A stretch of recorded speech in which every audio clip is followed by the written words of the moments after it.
You're watching a trade war unfold, and this time it's personal. You didn't ask for a trade war. You didn't vote for tariffs, for price shocks, or for political chaos. You're just trying to live, work, raise your family, maybe run a small business. And now, from the moment you wake up, it's everywhere. The headlines, the commodity charts, the factory floor. Words like retaliation, supply chain, and market volatility are no longer abstract. They're your reality. And it all began with copper. On August 1st, 2025, the United States did something drastic. With a stroke of a pen, Donald Trump, newly reinstated, newly emboldened, imposed a 50% tariff on all imported copper. He cited national security under Section 232 of the Trade Expansion Act.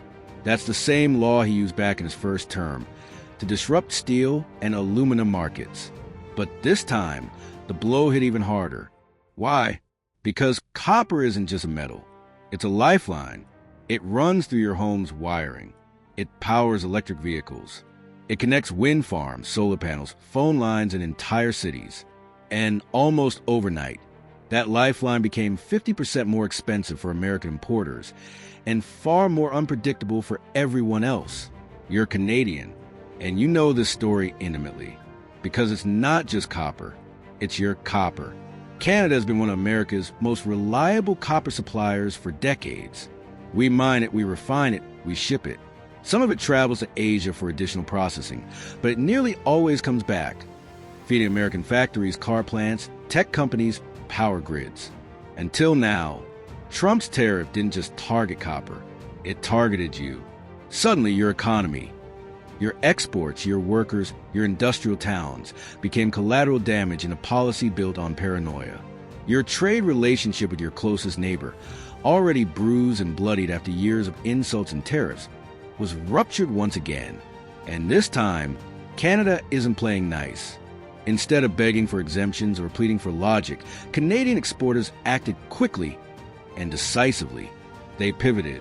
Copper that would have gone south is now heading west, across the Pacific, straight into the arms of Asian refiners. Japan, South Korea, China, countries that actually want your resources, that offer competitive refining infrastructure without the strings, without the drama. And just like that, the North American copper supply chain is breaking apart. What took decades to build, a seamless cross-border flow of raw materials, processing, and manufacturing, is now unraveling in real time. Value chains are fragmenting.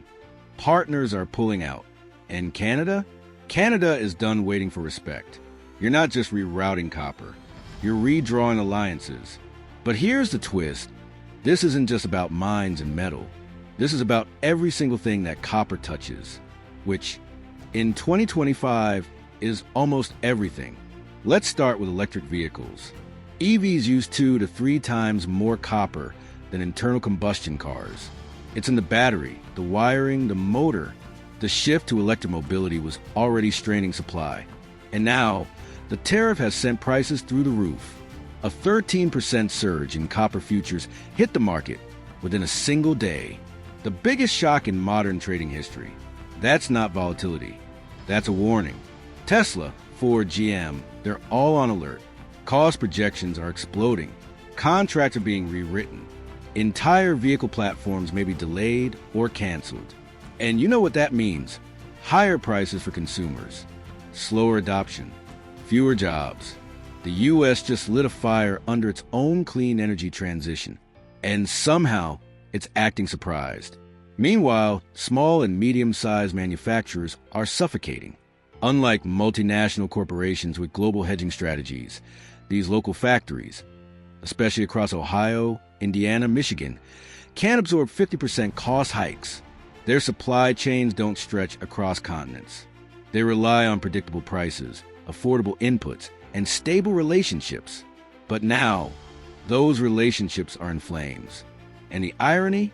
These were the very businesses Trump claimed to defend. The forgotten men and women of American industry. Now they're the first ones gasping for air, laying off workers, pausing production, canceling orders they can no longer fulfill. And you see it happening from across the border and think, this is what economic sabotage looks like.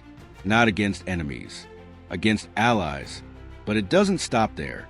Copper is also the foundation of modern energy. It powers grids. It connects wind farms.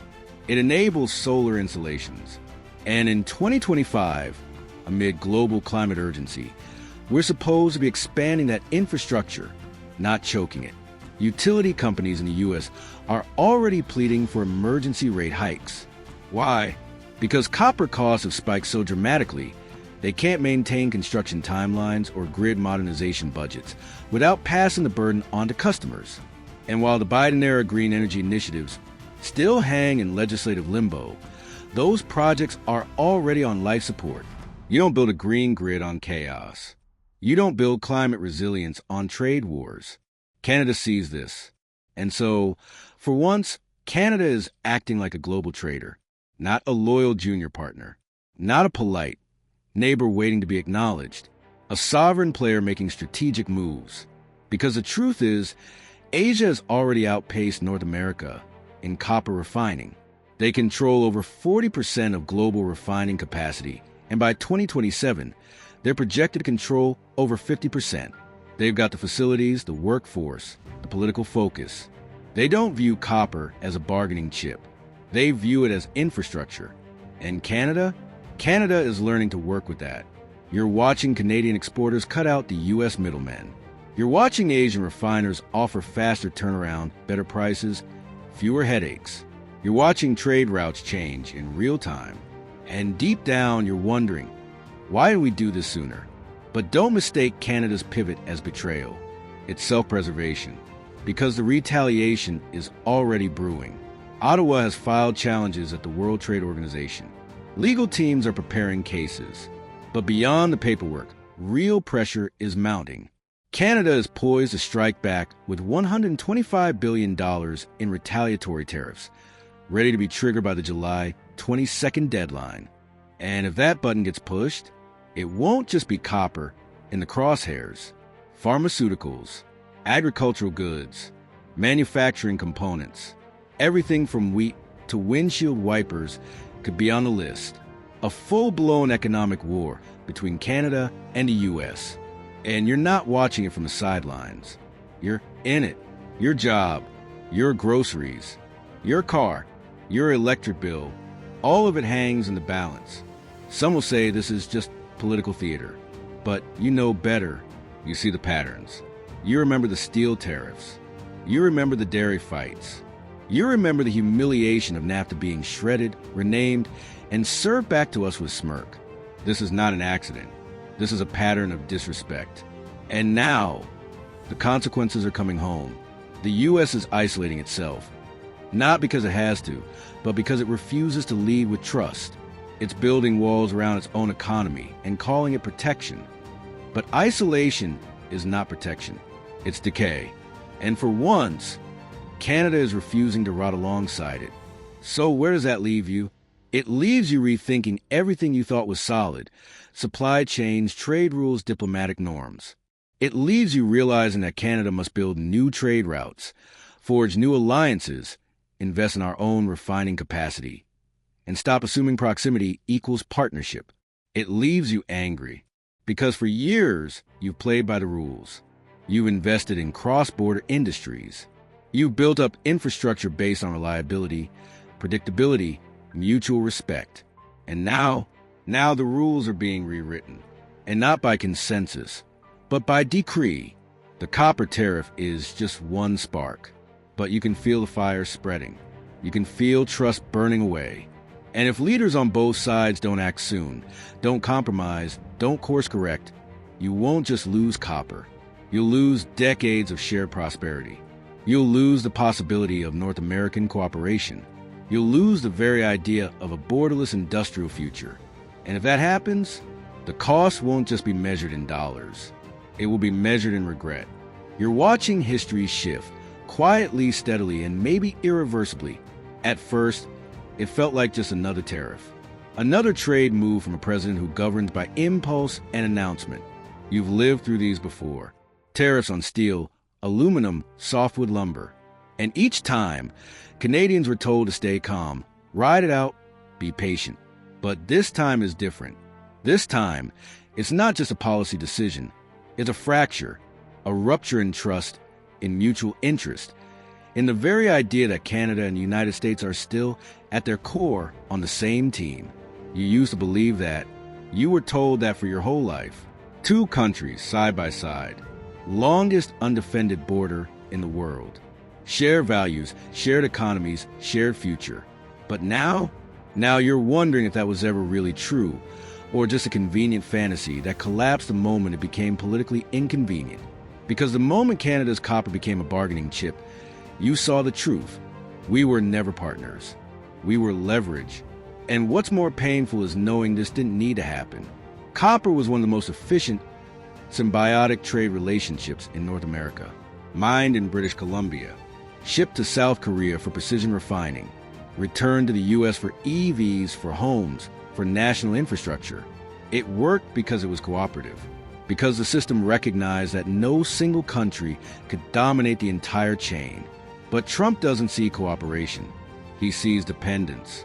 And when he sees dependence, he sees weakness. So he exploits it. That's what this tariff is. Not a policy, but a message. And the message is clear. We don't need you. We don't trust you. And we'll hurt you if it gets us applause. What kind of neighbor behaves like that? So Canada had no choice but to turn. You watched as trade offices in Ottawa and Vancouver opened new channels overnight. Ambassadors landed in Seoul, Tokyo, Shanghai. Contracts were renegotiated. Shipments were rerouted. And just like that, Canada, mild, rule-abiding, slow-to-react Canada, made its boldest trade pivot in decades. Not in anger, not to spite anyone, but because we realized something we've been too polite to admit. We can't afford to be dependent on an unstable partner. And instability is exactly what the United States has become. It's not just tariffs. It's the politics underneath them. Since Trump's 2024 return, you watch the U.S. slide deeper into division and dysfunction, attacks on institutions, unpredictable policy shifts, partisan chaos, culture wars consuming every industry, from tech to tourism. And through it all, America keeps demanding loyalty while offering none.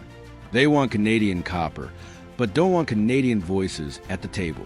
They want our trade, but not our sovereignty. They want access, but not accountability. And frankly, you're exhausted, because Canada has spent decades bending to keep the peace, adjusting regulations, smoothing diplomatic tensions, absorbing economic shocks. We did it after September 11th. We did it during NAFTA's renegotiation. We've done it through endless Buy American provisions that shut us out of public contracts we helped build. And what did we get in return? More tariffs, more insults, more abandonment. So no, this isn't just about copper. This is about the end of Canadian patience. And the U.S. isn't the only one at risk. These ripple effects, they won't stop at industry borders. They'll roll into agriculture, pharmaceuticals, manufacturing, sectors held together by delicate threads of trust and timing. Already, pharmaceutical companies are bracing for Canadian retaliation. American corn exporters are eyeing new duties. Midwest farmers are quietly panicking about soybeans, beef, and dairy. And as Canada prepares its $125 billion retaliatory package, the question is no longer if there'll be damage, it's how deep. You know this isn't posturing. Not this time. Because you've seen the data. You've seen how many communities depend on cross-border trade to survive. You know that one lost contract, one canceled shipment, one tariff too far could mean a closed plant, a laid-off team, a bankrupt business. And for what? For political theater? For a show of toughness that helps no one and alienates everyone? It's easy to pretend these conflicts happen in sterile boardrooms. But you know better. You know that behind every copper shipment is a miner in Sudbury, a technician in Saskatoon, a shipyard worker in Vancouver, a small business in Thunder Bay that relies on timely deliveries to meet its contracts. You know because you live it, you work in it, or someone you love does. So when trade breaks down, it doesn't just affect quarterly earnings. It rips through communities. It hits families. It destabilizes entire regions. And it doesn't discriminate. Whether you're conservative or liberal, urban or rural, white collar or blue collar, economic instability will find you. It already is. And then there's the climate. You'd think the U.S. would know better. In 2025, with wildfires raging across the West, floods hitting the Midwest, and energy grids under constant strain, you'd think any government serious about the future would be doubling down on green infrastructure. But the copper tariff does the opposite. It slows down EV production. It raises costs for renewable energy projects. It inflates budgets for power grid upgrades. It blocks materials required to electrify the country, and then acts shocked when progress stalls. You watch utility companies in New York and California request emergency rate hikes because copper prices are eating their budgets alive. You read about solar projects being shelved. You see wind farm investments suddenly labeled unviable. And still, the administration in Washington digs in, insisting that this is about protecting American industry. Protecting it from what? Clean energy? Stable partnerships? The 21st century? You can't solve a planetary crisis with short-term tariffs and outdated nationalism. But that's the trap the U.S. is walking into, and the world is starting to walk around it. So where does this leave you? It leaves you proud of Canada, but worried. Because even as we strengthen trade ties with Asia, even as we diversify our export markets and accelerate domestic refining, we still live next to a superpower that's spiraling. And no matter how polite we are, how strategic we become, how forward-looking our policies may be, we can't ignore the threat that America's volatility poses to everything we've built. But at least now we're responding. At least now, we're not just absorbing the punches and hoping for a reset. We're building new routes, forming new alliances, and investing in resilience. That's what this moment demands. Not outrage, not panic, but clarity, because this isn't going away. The age of reliable U.S. partnership is over. And the sooner we accept that, the sooner we can start building something stronger in its place. So if you're angry, you should be. If you're scared, that's valid too. But above all, you should be ready. Because whether it's copper, wheat, lithium, semiconductors, or software, Canada must learn to stand on its own terms. Not as America's polite backup plan, but as a serious, sovereign player with leverage of our own.